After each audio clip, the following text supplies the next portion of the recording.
Hello សួស្តីអ្នកគ្នាថ្ងៃនេះខ្ញុំមកបង្ហាញពី comment ខ្លះៗដើម្បីយើងធ្វើការ check ជាមួយនឹង hardware system ដំបូងយើង comment ដំបូងហ្នឹងគឺយើងវាយជាមួយនឹង LS CPU comment ហ្នឹងដែរគឺយើងធ្វើការ check information នៅក្នុង CPU របស់យើងគឺអ្នកគ្នាមើលបានគឺ information នៅក្នុង CPU របស់ខ្ញុំគឺមានបែបហ្នឹងហើយ comment បន្តទៀតខ្ញុំធ្វើការវាយជាមួយនឹង sudo apt install xtop អានឹងដែរគឺយើងធ្វើការ install xtop ដើម្បី view real time process ដូចជា task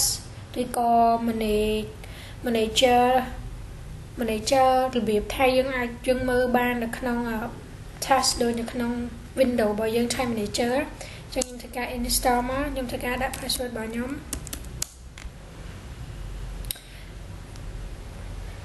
អាហ្នឹងគឺខ្ញុំធ្វើការ install ហើយខ្ញុំធ្វើការ check ជាមួយនឹង xtop មកទៅ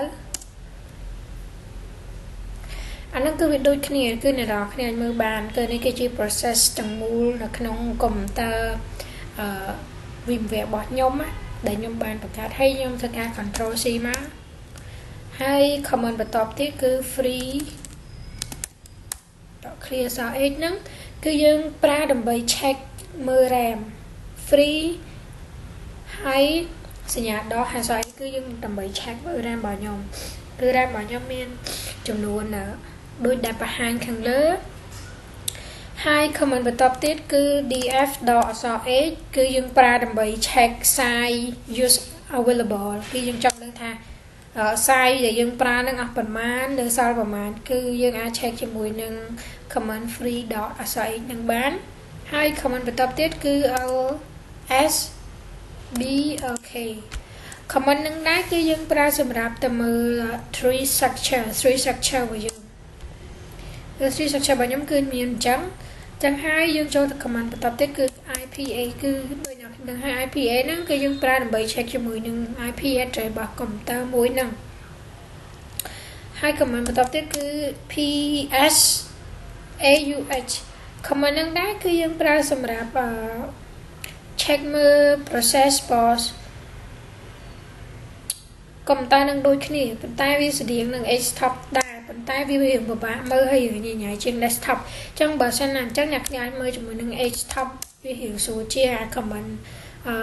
PSAUH ហ្នឹងហើយ command បន្តទៀតគឺ kill command kill ហ្នឹងគឺយើងប្រើសម្រាប់ kill ទៅលើ process ណាមួយឬក៏ទៅលើ process app ណាមួយហើយ command បន្តទៀតគឺខ្ញុំវាយជាមួយនឹង ls .have អាហ្នឹងគឺជាជំនួយ ls សម្រាប់ command ណាហើយ cp.have គឺយើងប្រើសម្រាប់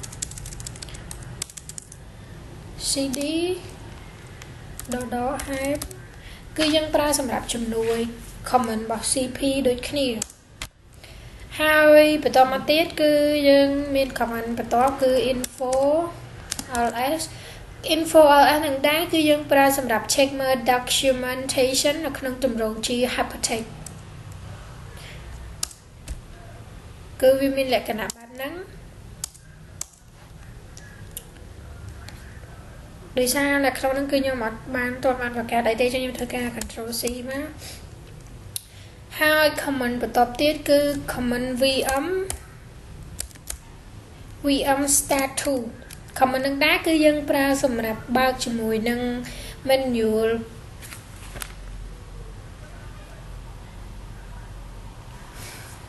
pass ចឹងខ្ញុំធ្វើការ enter មកគឺវា process ទៅមើល manual memory main system main CPU អានឹងគឺជា process bus vm start ហើយខ្ញុំធ្វើការបិទ command សិនហើយខ្ញុំចូលទៅកាន់ command មួយទៀតគឺ uptime គឺយើងប្រើសម្រាប់ check មើលពេលវេលាដូចនៅក្នុង computer ហ្នឹងម៉ោងប៉ុន្មានគឺយើងអាចប្រើជាមួយនឹង command uptime នឹងបានហើយ command បន្តទៀតគឺ du ch/home comment នឹងដែរគឺយើងប្រើដើម្បី check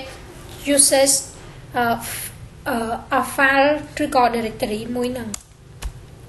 នេះគឺយើងអាចប្រើ comment នឹងបានប៉ុន្តែដោយសារ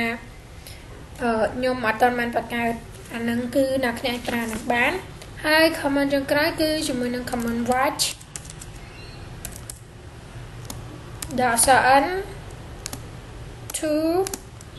df.8 អានឹងក៏មើលឆែកបានដូចគ្នាប៉ុន្តែវាអត់ទាន់មាន file ឬក៏ directory នៅក្នុងហ្នឹងទេអញ្ចឹងហើយ comment ដែលពាក់ព័ន្ធទៅនឹងការ check system hardware ឬក៏ monitor របស់ខ្ញុំគឺមានតែប៉ុណ្្នឹងទេអរគុណអ្នកទាំងគ្នាសម្រាប់ការទស្សនា